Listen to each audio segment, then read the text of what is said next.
And you know, there's just a few rocks and some wood there, you know, growing from some of the trees that's there. I just stumbled a little bit, and it just enough stumbled to pop it. But probably if I would have caught it earlier, I would have been in a boot. I don't know how much that would have helped. But you didn't know.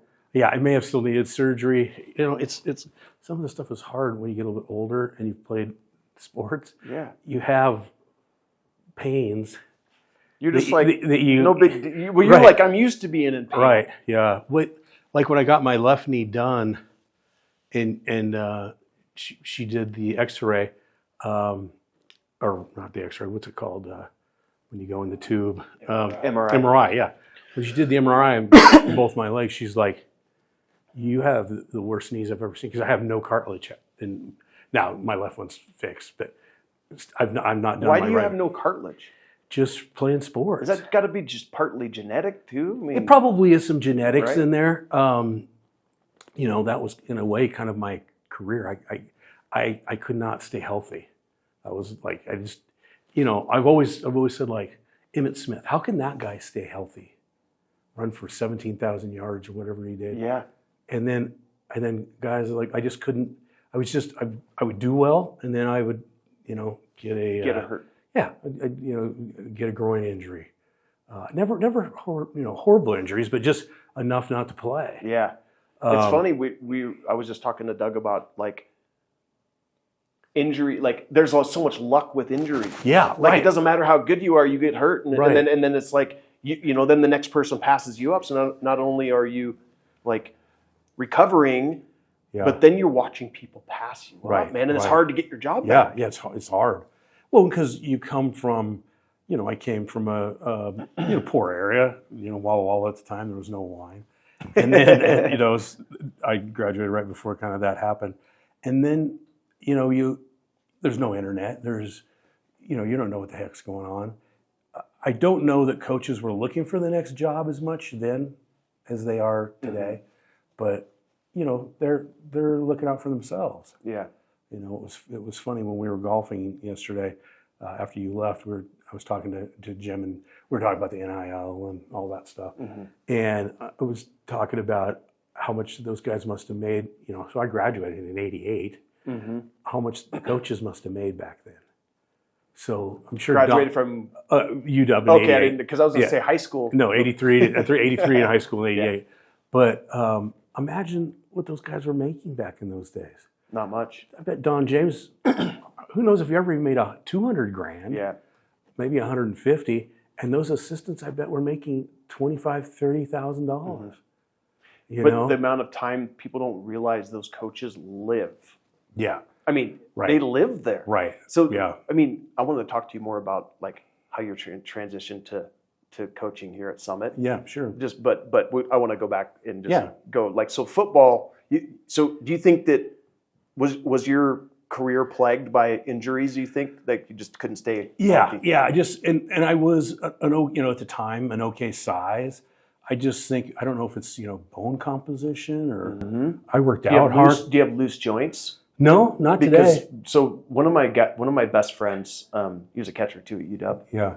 Just a really good hitter. Right. And solid receiver too. And dude, he just couldn't stay healthy. Yeah. Like because he's had shoulder surgeries and knee surgeries, and it's just he has those joints and ligaments that are just, they're not as strong. Right. But I never had injuries ever, or just temporary. But I can count on one hand the amount of games I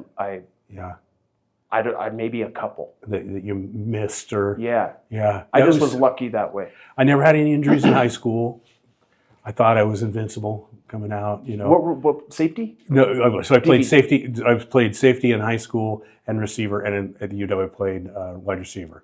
I tried, when I wasn't getting on the field a little bit, I tried to go to DB, but I was better wide receiver. Yeah. So, a career of 7 catches and a lot of special teams. Yeah. So, anyway. Yeah, man, as a couple of my friends say, it's 7 catches than most people had. Totally. Yeah. So I think playing. I don't know. Did you think of it as a big deal? I thought it was a huge deal. Yeah, it's funny. So my son is a sophomore, going to be going into junior year, and so he has to do a documentary. So he wants to do a documentary on me in football. So we're going through a bunch of pictures, and there's black and white pictures of me in those little football uniforms you could buy getting for Christmas. And I've got like probably, I don't know, 9, 10, 11. And I mean, I just thought that was the biggest thing. And when in high school I did so well, I just thought, I'm going to be a pro one day. So you believed it? Totally. I loved it. First of all, I loved it. And I believed it. Yeah. And then I don't know if you had any kind of wake up things. I know you did, your career was better than mine at the University of Washington, but the first day, back in those days, we still did the 40-yard dashes. Oh, yeah. Did they have laser time back then, though? We had lasers. I don't think they did my first year. They didn't have lasers back then. 83, I don't think they did, but by 84, 85, they did. Speed was never my problem. I was super fast. I was always fast. What was your tool? Like, what was your strength, and what was your weakness? So in high school, I had no weakness. I was so fast. I was strong at the time. It seemed strong compared to everybody. And then when I got there, like I was saying, they start doing some of these timing things. And at the time, the University of Washington was putting out linebackers and linemen and quarterback. I think that at one point there was like a 20-year time period that UW quarterbacks had gotten drafted. Yeah. And well, Sonny's six killer, was he a little older? Oh, he's way older than me. Yeah. So I see him around. Used to see him around all the time. Right. Yeah. So I was 83 to 88, and the 84 team was for the Rose Bowl.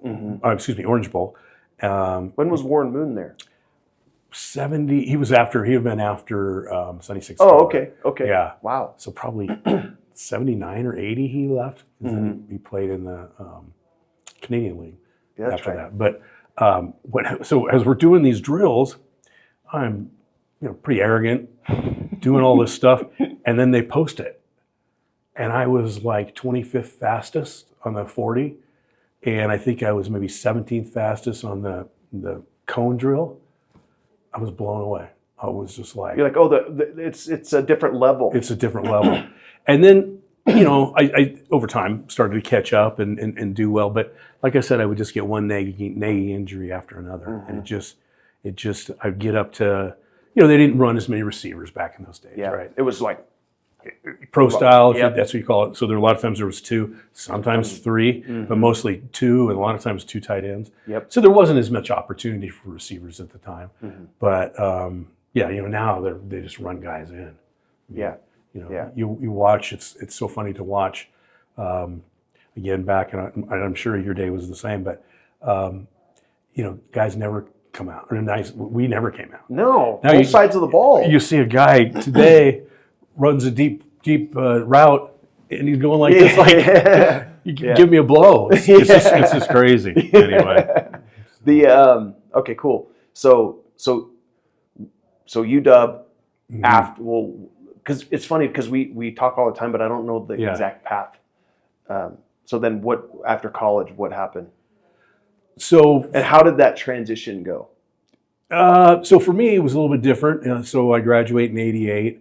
It was a little bit of a down market at the time, hiring, not a ton of jobs.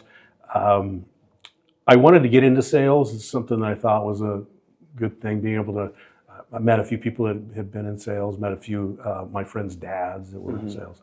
So I started off for a few years selling photocopiers. That's right. And that was the very first job. And it was... That was the hardcore sales job. It was totally hardcore. But it was such a great place to start because as I interviewed later, so many times, for probably 15 years after I left, people would always talk about that and ask, what was your daily... kind of the grind. What did you do? How did you become successful? What did it take? Tell me what that. Because that's a job. Like if you're successful at that job, you can do any. Yeah, exactly. And that's when I would interview. So what was your mentality in it, and how did you handle the no's and the long sales cycles? Right? I think at first I didn't have an option. Right. I know. Again, you and I grew up similar. I know you were in Lake Stevens, but single mom. not a whole lot of money. And so, there wasn't options. It isn't like today where I know through COVID and stuff, it seems like a lot of people will go home, live for 3 months, a year, whatever. That just wasn't an option. So, you looked at what your bills were and what it cost, and you just figured out a way to get it done. I remember, the first few weeks they, at that time, just handed you boxes and said, make calls, try to make appointments with these people. They give you like a list of companies. A list, yeah. It was just a call list. them? Yeah, you just call them. Hey, we're on Lund, Xerox. Yes, exactly. Can I get a meeting? Yeah, loved to come talk to you. And that was it. It was just. And they're like, oh my God, like I don't want to buy a Xerox or a machine. Right. I don't want to. Right. But they need it. Yeah.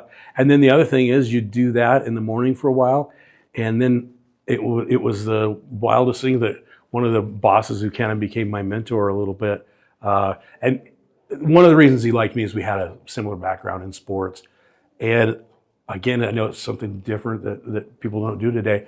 I got to work at 6:30 every morning, and he would be at work at 6:30 every morning. So we'd talk and a little bit of mentorship. So he was mentoring you, and you were just following his path. Yeah, right. Yeah, again, times were a little bit different. I mean, you couldn't. I would listen to some motivational speakers in my car. I'd tapes. And, like Napoleon Hill stuff. Yeah. Zig Ziglar was one of the big ones I liked. I would listen to those when I would drive to appointments and stuff. But so this guy Dan, he was our VP. About 10:30, 11, and he'd walk into we called it the bullpen. There was just probably 100 desks with small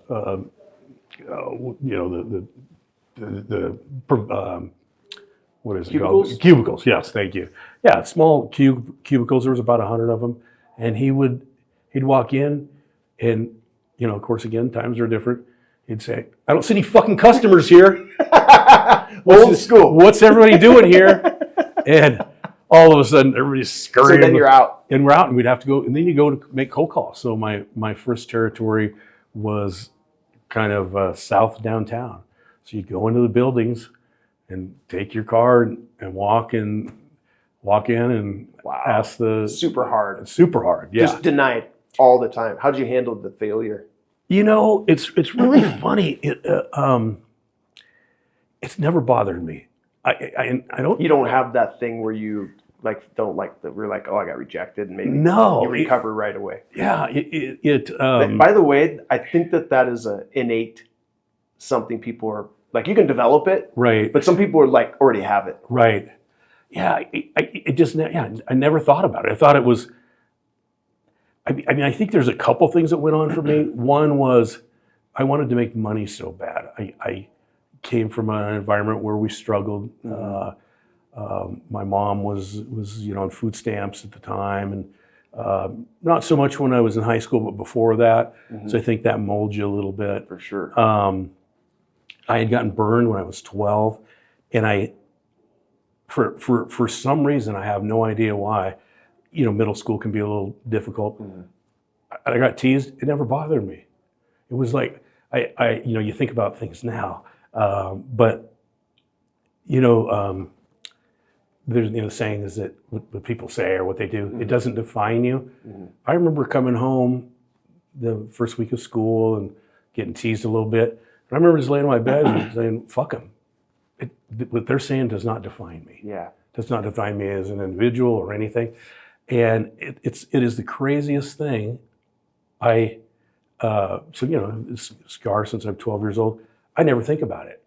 And sometimes people will say, hey, what happened to you? And some of my friends that I'll be friends with for 2 years, they'll be like, hey, what happened? It's like, I forget that I was even burned. I'm like, yeah. What? It's like my birthmark. Yeah, sure. So my birthmark here, it's people have made fun of me since I can remember. I had a memory. Right. Never bothered me. Yeah, right. And it's people. Maybe it does for some people, but for me, I'm like, I don't know. Like my last name Bundy. Like, you've been made fun of my whole life. Yeah, and it never bothered me.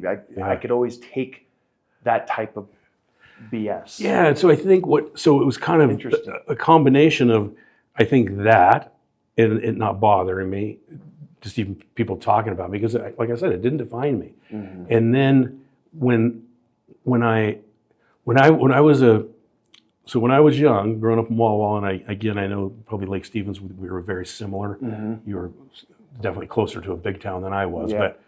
but I loved my parents. I got a stepdad about the time that I started high school. Really good guy, and I was always close with my mom. Absolutely loved my mom. She was a strong person. So my brother and I mean, she managed us well. Mm-hmm. I mean, she was just strong, and we would listen to her. But it was so funny. Like, I just never let anything stop me. I just wanted to be successful. But what happened kind of through that is I hated my life. Didn't hate my parents. We got along. I just got along with my parents all the time.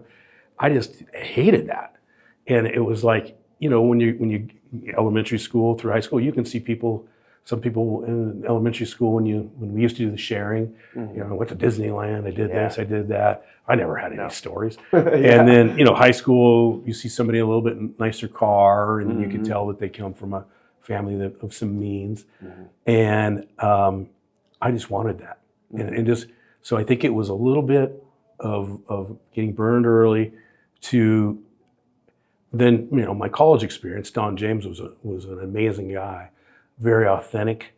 And I think that he helped us all. If you listen to him, if you subscribe to what he was talking about, which I did, I think there was just go get your goal, set your goal, set your habits. I mean, he was big on the habits. Yep. And so that's consistency. Consistency, yeah. So when I was talking about coming to work, I went to work at 6:30 for my whole career until we could start when I got in software, and then you could start working out of the home. But the other thing that kind of happened is that you just see opportunity. All of a sudden you make a little bit of money, and it's like, how can I do that? How can I do that better? I try to figure out what part was me. I think, again, maybe from getting burned, and I've always looked in the mirror and just been honest. Am I putting in a full day's work? I think one of the things that helped a lot when I was maybe a couple years in, and then shortly after that I went to software, but is I would look at my list. Is this a real list, or is this just a list to make me feel good? And I would pull those people out, clean it all the time. And then from there, I think what again helped me get a little bit more successful and get a higher close percentage was I got a little bit more confidence, and after some success. Yeah. So from my habits, from my discipline, honing some sales skills, because again, I didn't come from it, but my mentors helped me. We had a lot of sales training and stuff. I think the next thing I did is I would get real honest with the customers. And one of the sales trainings that I took about that time was the quicker you can get to know, the better off you are, because you can either get rid of it. Yeah, get rid of it or change it. So if you're telling me no, and I find out that maybe you're related to somebody that's selling to you, right? Okay, that's never going to happen. Yeah. But if I don't get direct with you, and it kind of went with my personality of just being authentic. Yeah. Then I'm not gonna. I wanted to know, and if you gave me, a couple of things that were real that I could overcome, then I would work to overcome it. So, and at the same time, I kind of also realized, I think, through sales, through your journey, sometimes you get a little confident, you get a little arrogant, you think it's all you.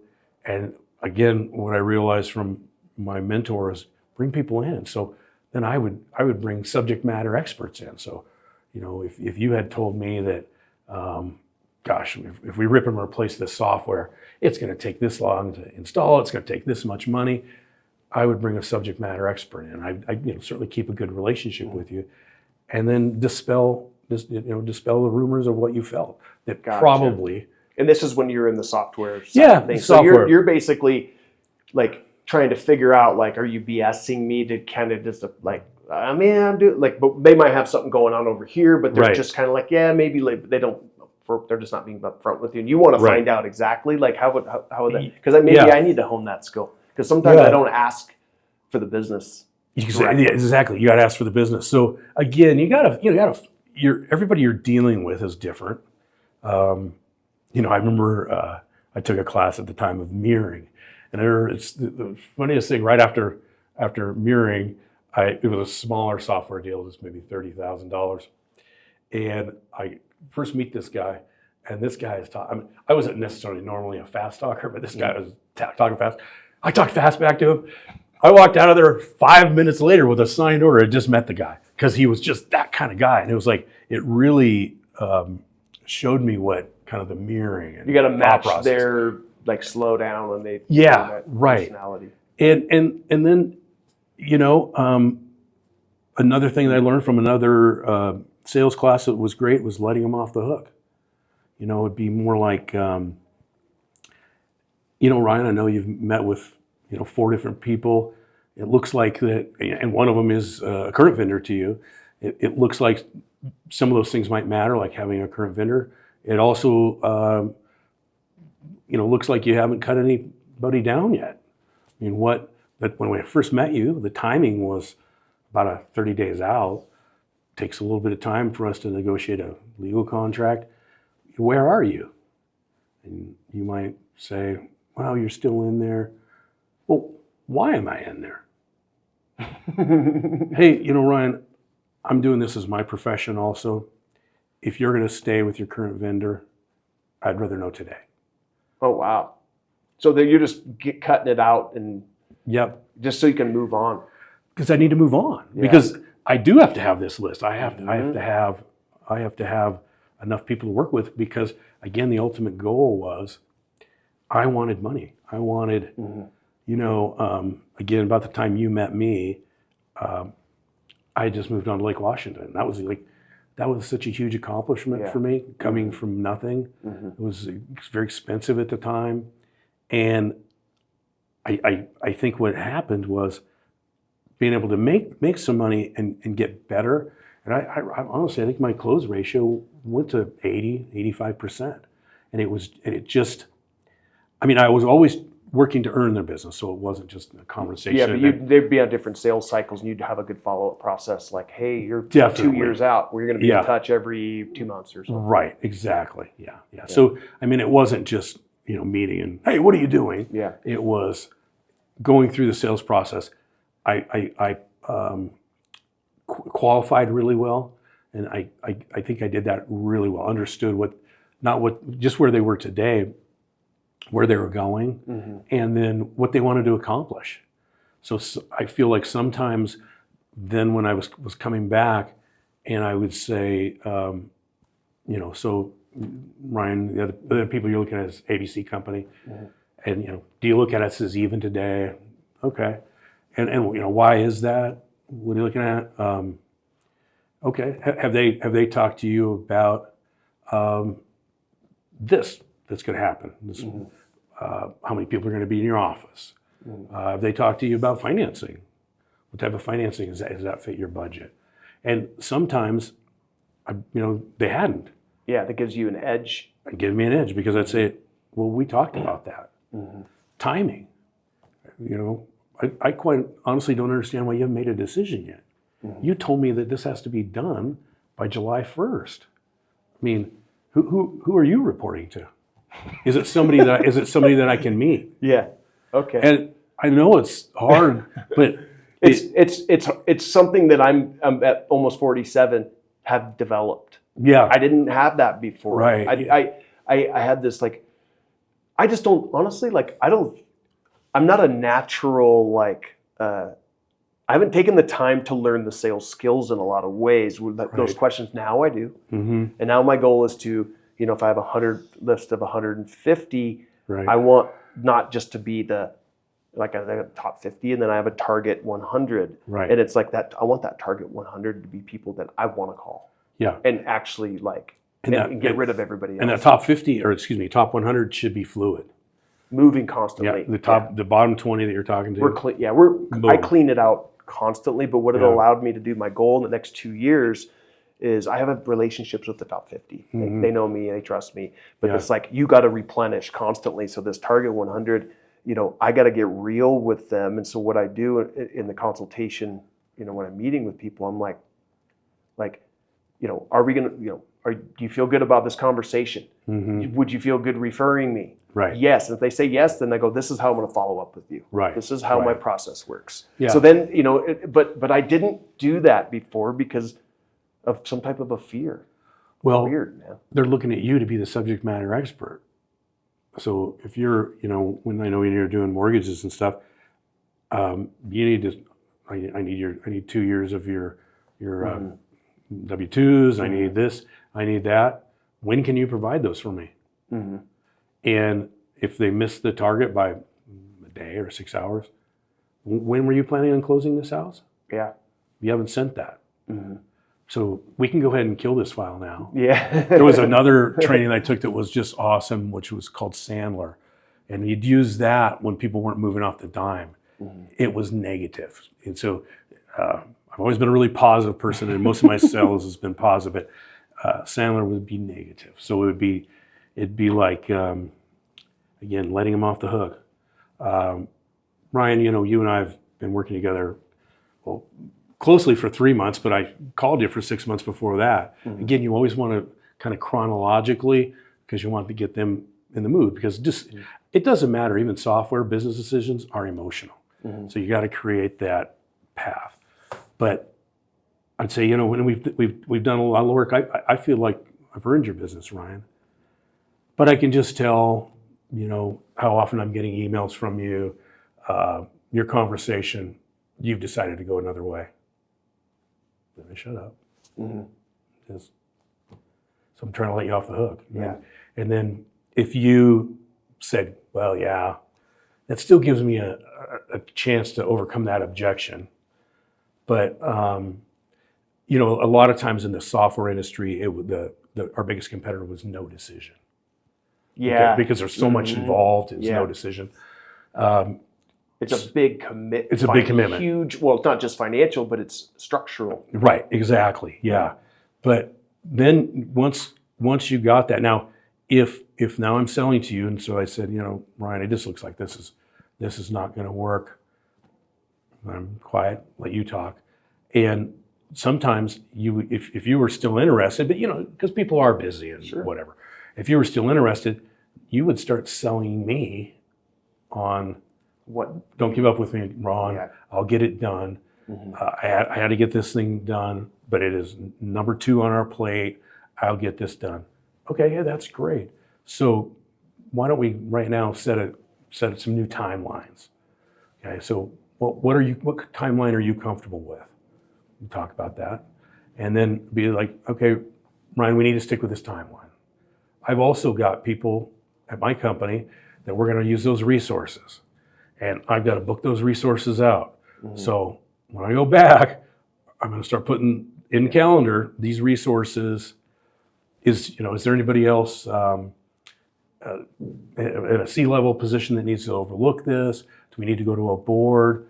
And then all of a sudden you'd kind of be back on track. But you had to ask that question. And if you ask it in a negative way, if they come back and are selling you, they're going to buy. Yeah. If they come back and you've just kind of let them off the hook, then it's not going to work. I think that's the hardest part, like that we get frustrated with on my team too. It's the people that just don't, so I'm learning those skills. Mm-hmm. It's fun. Right. It's like never ending learning this stuff. And but I don't want to mess around anymore. It's like, how fast can I get rid of it? Mm-hmm. Is just as good as closing it in a way, because it's a time saver. Yeah, because you have to go find people that are buying. And that was the other thing. And I think the overarching thing for me is money. I was so money motivated, again, because I wanted this life. I wanted to be able to drive a nice car, buy a house, and then buy a nicer house, go on vacations, all the things I didn't get to do as a kid. And it was just in the forefront to me. Mm-hmm. And one of the things I know you and I've talked about, us both living here, is work-life balance. I had no work-life balance. And I finally probably got it about 10 years into my career, but it took me forever. I never took like what you'd call a real vacation. I started going places on Thanksgiving because I could leave on a Tuesday, you had Thursday off and Friday off, and then the weekend. And that I did that for like 5 years. That was the only vacation I took. Yeah. Because I didn't want to feel like I was losing my business. And you have to remember those were days before Blackberries and so because you had to be more time on the road. And stuff. Right. And so you were not. You couldn't work from your couch. Yes, exactly. So that's segues into something that striving. And like the whole thing about growing up and not wanting that. Right. Like you said, we love our parents, but I wanted something different. Right. And then sometimes I think I've grown up a lot, but I sometimes would just get super frustrated or maybe just overly obsessed with striving. Yeah. And it actually can revert. It can hurt you. Sure. Right. Right. And it's almost like, a lot of successful people, they don't have a balance. It's like 100%, right. And they think, there is no such thing as balance in success, right? You're giving up something for that. Yeah. But I'm trying to figure that out over the last couple of years of like, okay, when I'm with little kids, right? It's like, how much is enough? Yeah, and I think that I think again, you and I are similar, even though we're whatever 12 or 15 years age difference, but we're similar. Because I have a 16-year-old, and I know what are your kids 6 and 3 now? 6 and 3. Yeah. Yeah. So I'll be in the same boat at your age at that. Yeah. Yeah. And so it kind of happened to me when I decided to retire. It was like, okay, we're in a position where I can retire. Do I want to make more money? At that point, I had comfortable with the kind of house I could buy and those type of things. Do I want to make more money and then just make life easier for my kids? And that's not what I'm about. Yeah. So that kind of moved me to thinking about retirement. That's a hard, the drive. It's the drive. When you're retired and you're young, for somebody who's retired, you've been retired for what, 5 years? 5 years. Okay. Yeah. So you're like low 50s. Yep. Okay. Exactly. That's super young. And it's like, because I thought about when I was in the Philippines for 2 months with my kids, I'm like, this is a great life. Yeah. Right. Right. But it's like one day I'm like, I'm totally in, I can retire. Yeah. And then there's like the next day, no. Yeah. I got stuff to do. Like there's a purpose in there that I'm still trying to even figure out or still develop. Yeah. But I think I've gotten over the fact that I'm not going to burn myself out to be successful, because successful is, I don't know, having a really good business with good relationships, making the income I want to earn over long periods of time that meet my financial goals. But at the same time, it's like I see people, they got, one of my ex-coaches has, he's worth almost $100 million and he still's working nonstop. And I'm just like, but it's all about, well, my grandkids and this. And then I'm like, I don't want my kids to be waiting around for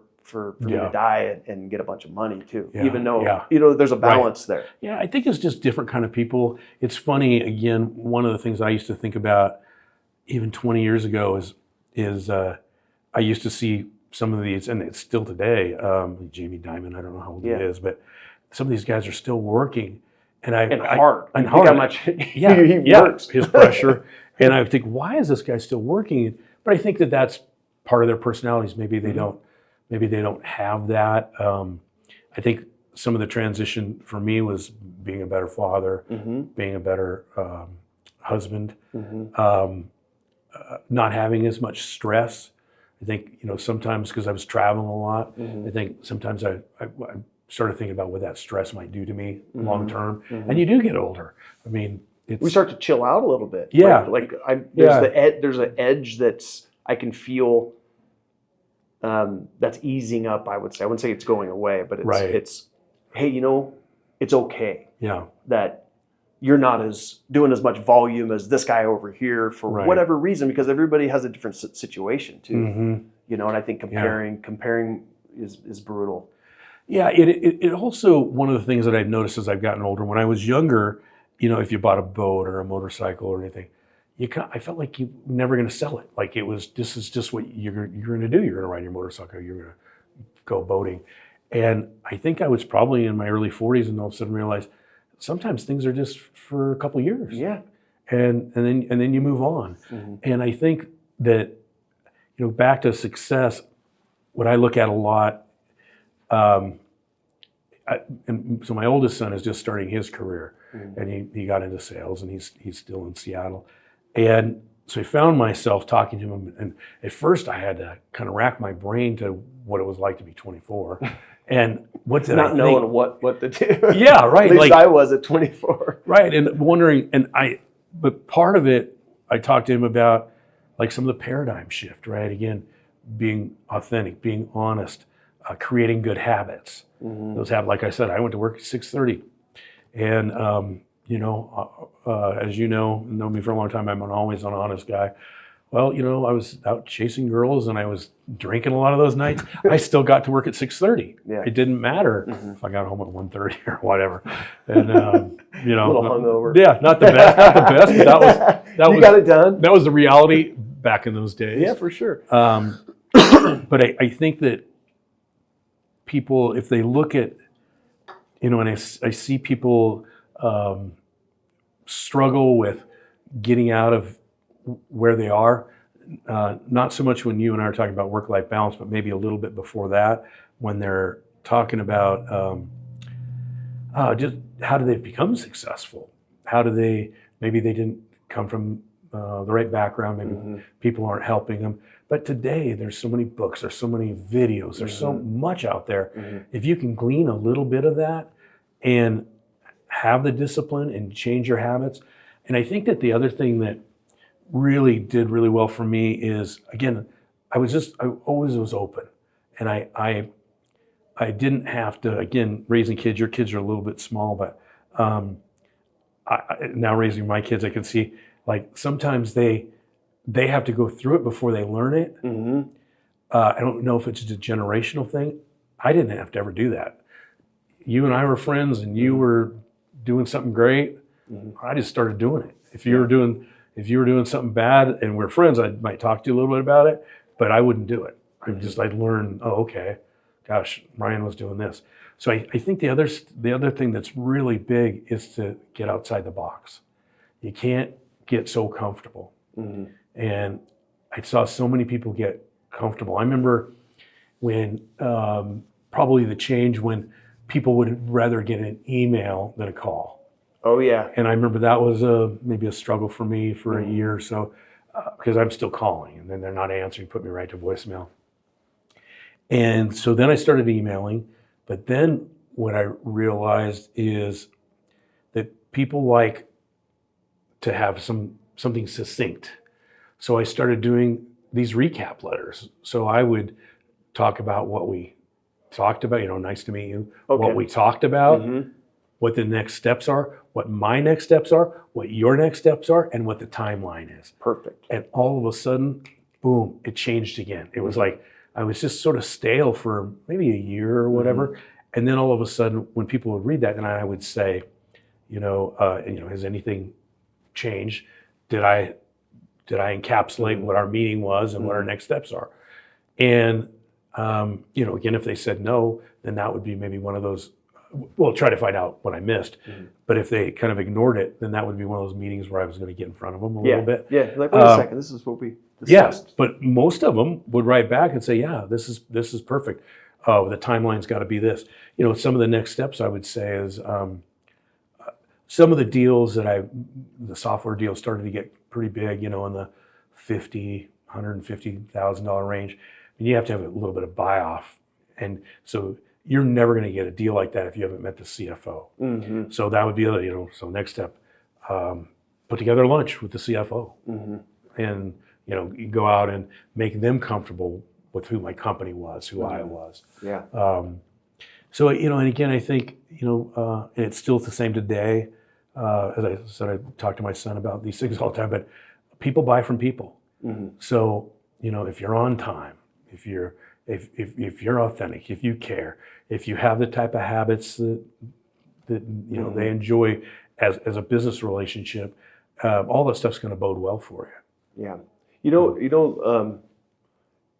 were just at least 10 years faster at learning this stuff than me. But it's funny because, people are like, well, how do you become successful or whatever? And it's like, it comes down to consistency, obviously knowledge, skill sets, right? But it's really about your life habits. Like you have to, nobody wants to buy it from Tiki Joe's hungover Ryan Bundy. Right.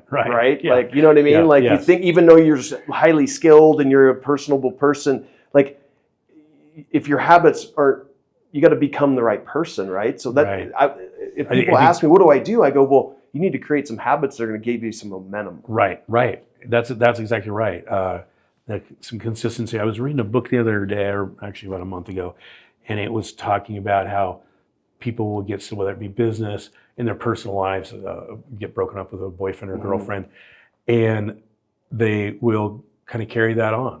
And so what I was talking about is maybe changing some of those habits, maybe going to the health club in the morning or walking or doing something. And what happens is that when something kind of maybe a little bit bad happens to you, is that, you can take a day or two to, kind of, cry in your Wheaties or whatever, but then you got to go and you got to go and change your plan. You got to get going. It's like getting smacked in the mouth in football.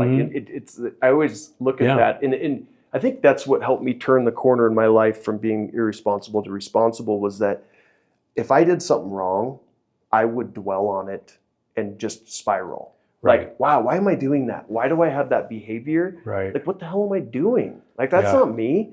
But I would just spiral and I would continue it because I'd almost give up. Yeah. And now it's like, okay, if I fall off the wagon in any way, in any of my things I do, it's boom. Because it's not a big deal. Yeah. Yeah. And it doesn't surprise me at all that you're successful and how successful you are, is because when I first met you, you were a great guy. You've always been a great guy. But you had some of those things that kind of where I was comfortable, coming from an ex-athlete, from great programs, the University of Washington in baseball and football, and how people reacted to you. Some people have that charisma. You definitely have that charisma, so you can lead. And then it's just a matter of doing those things that are consistent and having people continue to believe in you, want to follow you. I mean, that's a big part of it. And also when you're selling, you want them to kind of go your way. One of the things that I used to love, and it was, sometimes beyond the money, some of the little mind games that I used to love, is that when it was a competitive deal and I would go in, and sometimes certain vernacular in industries, mine might be, I don't know, just if this was black and then somebody else would say, they had a different word for it. And then when you're talking to your prospect, they explained it as black. I knew they were buying from me, right? Because now if they, whatever, this, like if I called it a power grid and they called it, I don't know, just I don't know what else you could call it, but some plate, yes. But I knew that my competitor called it that plate. I knew that my competitor was in their ear.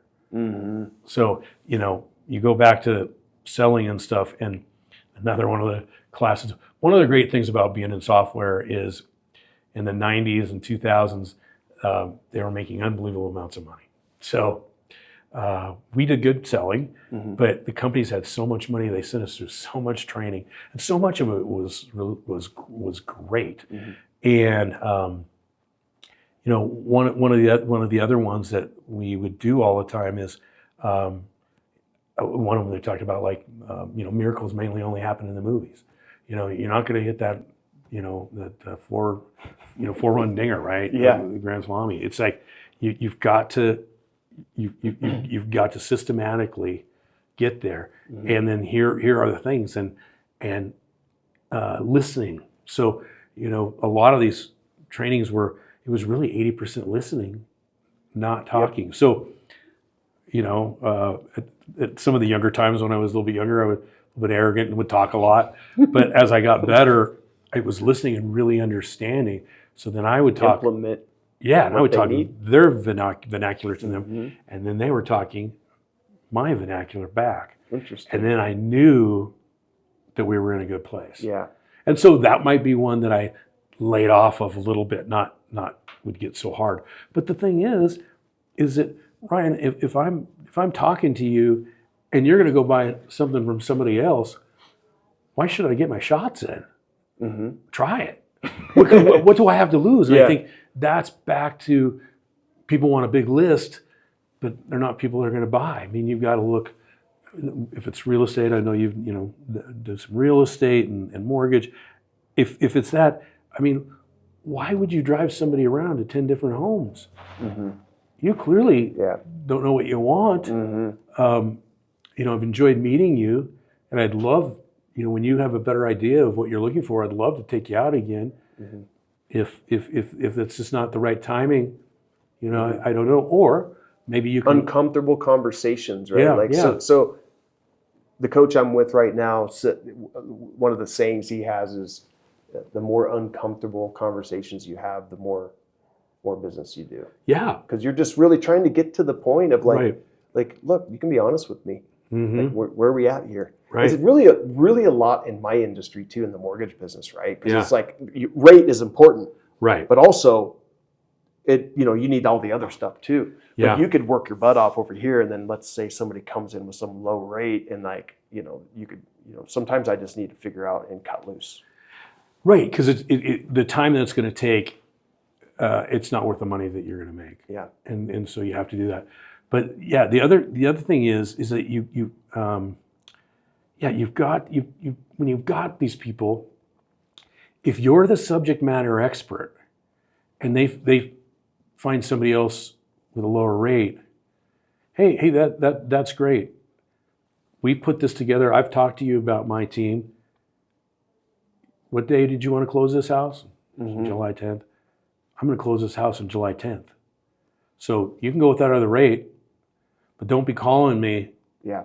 And they do. June 20th. And they do sometimes. And don't take the call anymore. Yeah. Just and sometimes you got to tell them that up front. So you have to set the parameters. Yeah. And you have to say, hey, that's great. Just last week I had somebody who did this, and they decided to go the other way. I wish them the best. They called me a week later. For me to give my customers the best customer support, follow up on what I say I'm going to do, close. Mm-hmm. Your home. This is your home. This is a very emotional thing to you. Mm-hmm. If you can't get in when you're wanting, you might be renting a place, selling a place. There's just so many moving parts.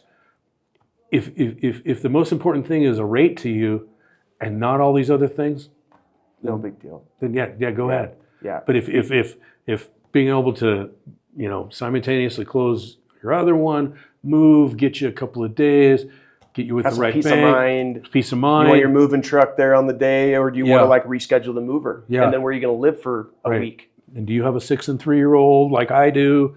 Yeah. What are you going to do when you're staying in a hotel for a couple of days? And it's just and that stuff's real. It's people so do, real. it's totally real. It's not BS. So I've gotten really good at identifying.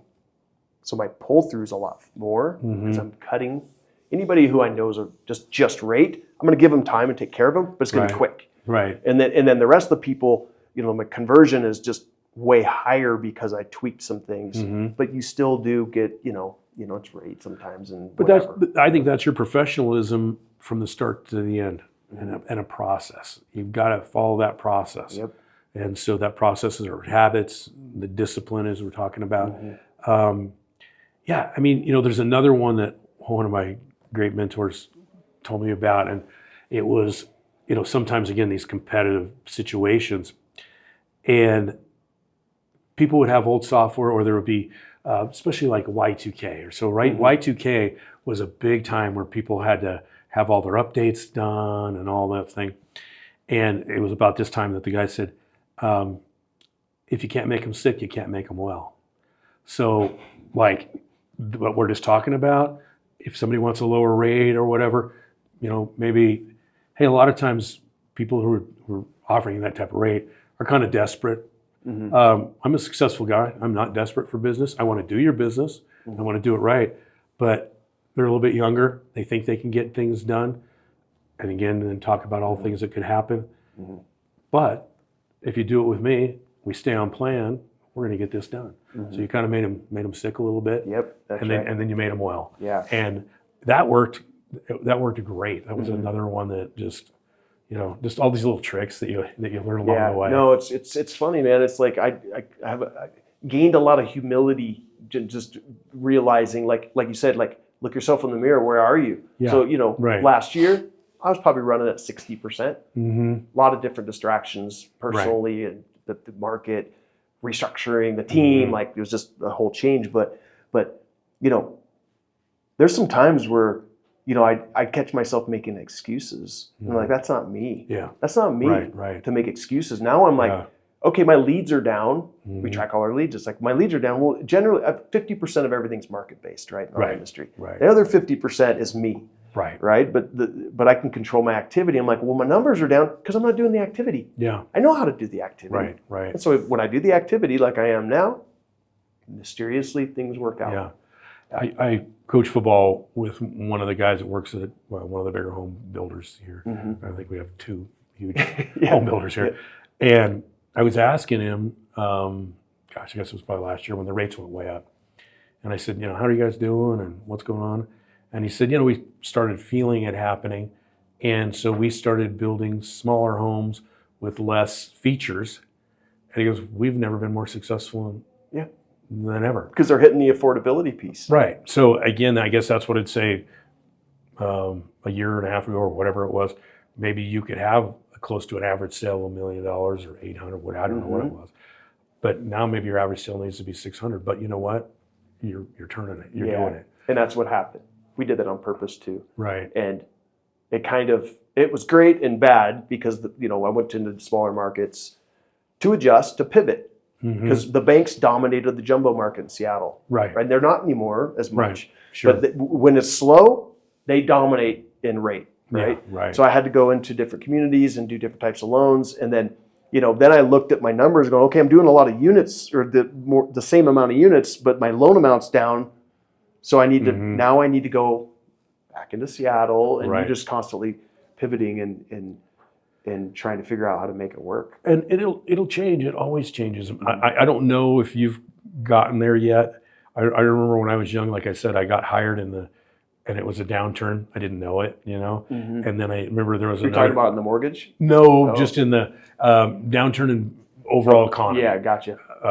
88, right? There was a downturn. I didn't know it. You just work through it. And then I think there was another downturn in the early 90s, maybe 94. When I say a downturn, nothing like the Great Recession or anything, but just a small downturn. And then, again, I didn't really know that. And then in 2001 or two, that's when kind of the technology had a downturn. Yep. Now that one I remember. Yeah, that was a big one. Because that was a big one. A lot of people were getting laid off,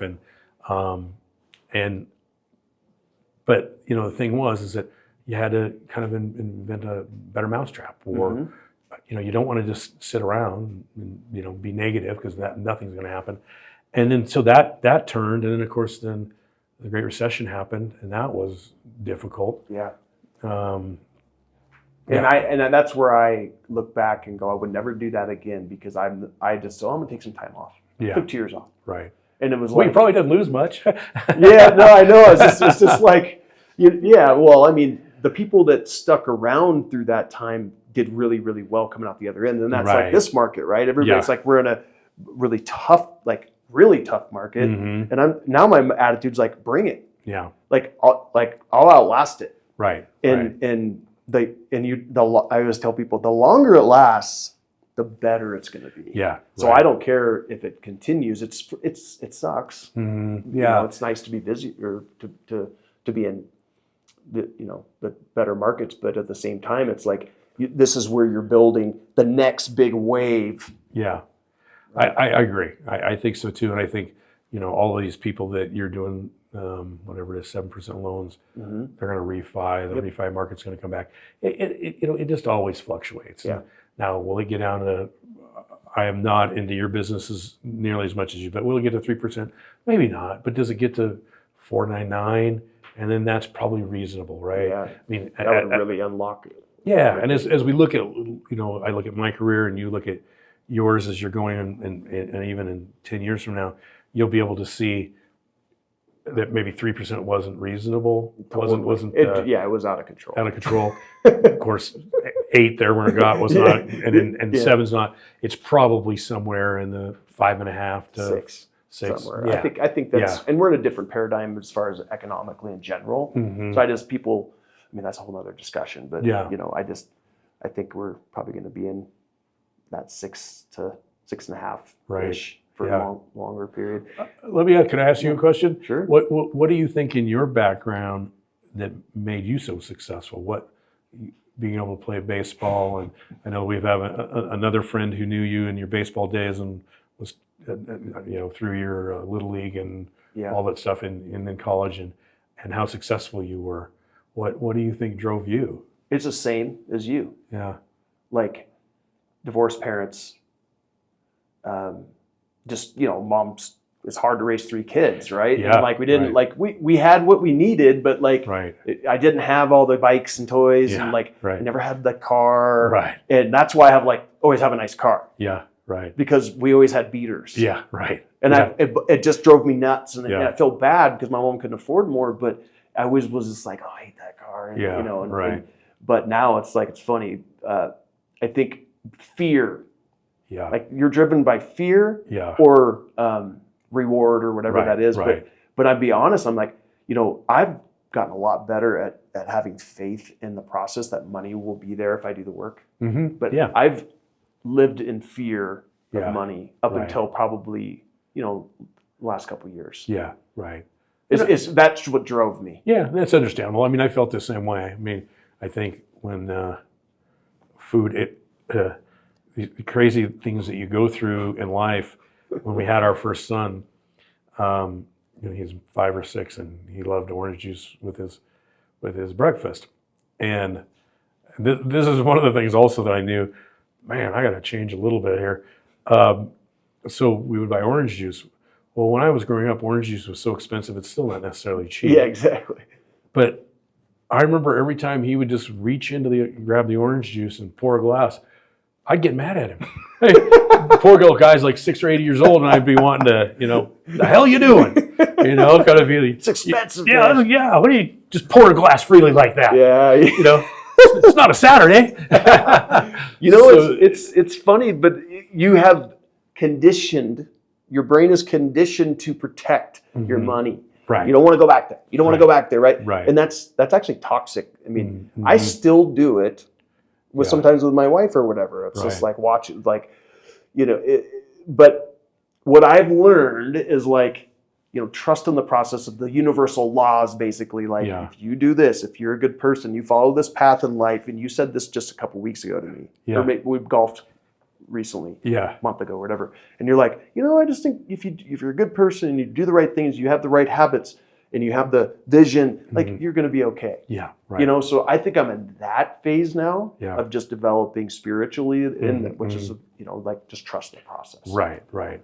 Yeah, and I think, and again, I think maybe in that same conversation we were talking about balance, and I think you can find it, and your balance may not be somebody else's balance, so your balance might be more activity, and some of those activities could be riding your bike, fun, doing something that it's not all work, but you're still active. Yeah. Just because of the type of person that you are.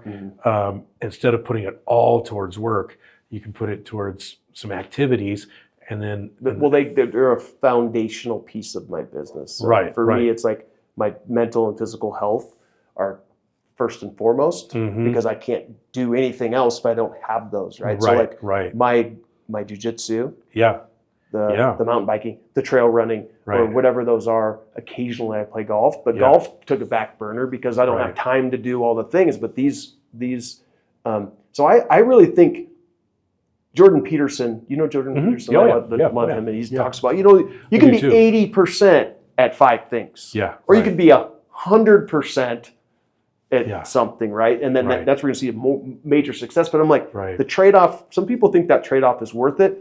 I don't think the trade-off is worth it. Right. Yeah. I think that I'd rather be 80% at all these things. And I think you can, maybe my 80% is better than someone else's 80% or something. Yeah. And that's how I've been looking at I life. think, and you talk about Jordan Peterson. I mean, he is always one that's always wanted to take an honest look at yourself, an honest look at what you're doing. And I think just doing something, that's positive. Just sitting back, you sometimes hear about people. Another thing that I used to talk about when I was younger is, and I struggle with this a little bit. I know that some people have an accident, and that is really an accident. But I'm a big believer in that there's a lot of, not very many victims, but there's a lot of willing participants. And I just absolutely hate that. And I just think that if people could change just that little bit of their, I don't want to call it personality, maybe some traits, maybe some activities, some goals, then your mind's going to change, and then you're not going to feel like a victim anymore. Yeah. And I think that's, again, what can make you so successful. Yep. And I think, again, you and I are friends, and we share so many things from our background and to who we are today, even though you're the young, handsome guy. But I think that's the biggest thing that you've done and that I did. And sometimes I don't know why. I mean, I think I have some mentors, and you've got some coaches in your life. Yeah, I mean, I think we all had that. It's like nobody's self-made, right? Like, never. But you and I talk about this a lot. We're self-made, as in we didn't come from. We didn't have people that were like, here's some money to start off. Right. We did, but right. But there's a lot of people that we know that they had it like a roadmap for them. Yes, laid out, right? exactly. And so there's nothing wrong with that. It's not their fault, but at the same time, it's like, Well, I think when I look back, sometimes, again, it was the early times of, so the first social media I ever got on was LinkedIn. And then it took me a little while, probably it took me a year to use it. I didn't know what it was really for. But as I started to use it, then looking back, I was like, well, that was also the difference growing up in Walla Walla, going to the University of Washington, and then living in the Seattle area. I didn't have any connection. I mean, I had a little bit of connections, but it wasn't, and I'm sure maybe same for you, it wasn't as big a deal playing football for University of Washington then. It may have been on a game day, but there was no social media about here's your graduates and whatever. So I didn't have the introductions. Yeah, totally. It was, and today, I think anybody can use that. God, it's like so much easier, right? So the calls, right? So I went back to making calls on purpose, because nobody else is, right? Right. And but the social media thing is the most responses I get are from like Facebook Messenger. Oh, okay. Because people are on their Facebook, and it's like you can text them, but like if you message them and you're connecting with them and hey, I saw this about your profile, or I saw this that you X amount of kids, you're in baseball, like you can start to kind of connect, and you sort of know each other through the profiles. But it's funny you say that, because that was another big thing. Again, this is enough years ago when texting wasn't necessarily normal. That's another way that I knew I had somebody, because I would start texting them, and then when they text me back, and then I text them on a weekend. How was your kid's baseball game? Or you went to the University of Oregon, how was the game? And they started texting, and that was also a rapport. Building that rapport. And I think today it's pretty commonplace, but I think you can still look at it strategically. Making sure that you are contacting, and that you are being proactive. I've tweaked that in my follow-up sales process too. So, and I've tweaked my whole intake process and into more relation, less transactional. It was so busy that it almost became transactional, because right. And then now it's like you have to be dialed as an right. expert. You have to be an expert. Right. Right. And I can win, just like you said before, Yeah. like this person over here, did they explain this closing cost to you? Did they talk to you about that? Right. What's it going to cost for that? Right. No. Okay, well, did they talk to you about your monthly payment budget? Right. No. I'm like, well, those are things we need to talk about. Mm-hmm. You know, Right. so just being better. Yeah. Do you see some areas where people are not making the adjustment and Yeah. some people Well, going away? Or Yeah, because in the real estate industry is going to see that if that law passes, the NAR law, with all that, they're going to show their fee and Right. explain it. Right. That's a big number. Right. What are you Right. going to do to earn it? Right. Right. So if you don't have sales skills to go, this is my value. This is why you're paying me $20,000 to sell your, Mm-hmm.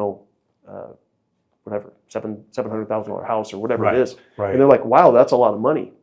Yeah. So for me, mortgages are lucrative. It's like, Yeah. well, how am I explaining my value? Right.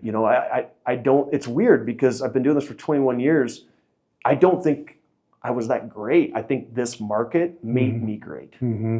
or maybe better, I should say. So when it went from transactional to now having to spend a little more time, that's made you better? My pull through is way higher. Yeah. So now I don't have to generate as many leads, right? Yeah. So, but I am winning loans from people, just like you said, that they're not getting explained. Because now I consider myself like a financial planner in a lot of ways. Right. Right. And if I'm giving them that and go, this is how this Yeah. lender was going to give you a better rate, Yeah. and they're going to charge you $15,000. Right. But here's why you take a higher rate with $5,000 in fees, Right. because you're only going to keep, and I just take them, they go, oh, I never thought about that way. Yeah. I'm like, I just saved you $10,000. Right. Right.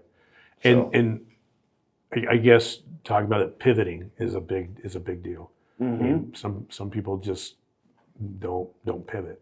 I mean, Yeah, this year was like huge about pivoting. How are you doing on time? Right, just over an hour. Oh, okay, Okay. cool. Yeah, well, we can wrap it up. Man. Yeah. I didn't even get into the football stuff at Yeah. the summit. No, that's fine. That we could do another one in like 6 months about football. Yeah, I'd love to. Yeah. So anything? You good? Anything else? That was pretty great. Okay. Dude, that's perfect. I didn't know how it was going to go because we were friends. Yeah. But at the same time, it's like you've been a good mentor. But like Yeah. this, you know what turned out? A lot of real estate agents watch this stuff. It's like the sales stuff. Yeah. Right. Right. Okay, if I'm paying you $60,000 or 120, whatever, Yeah, like show me why I should do that rather Yeah. than using Redfin. Right. Right. And if you can go because of X, Y, Z, I'm like, okay, Yeah. Right. because you're going to get Yeah. me more for my house.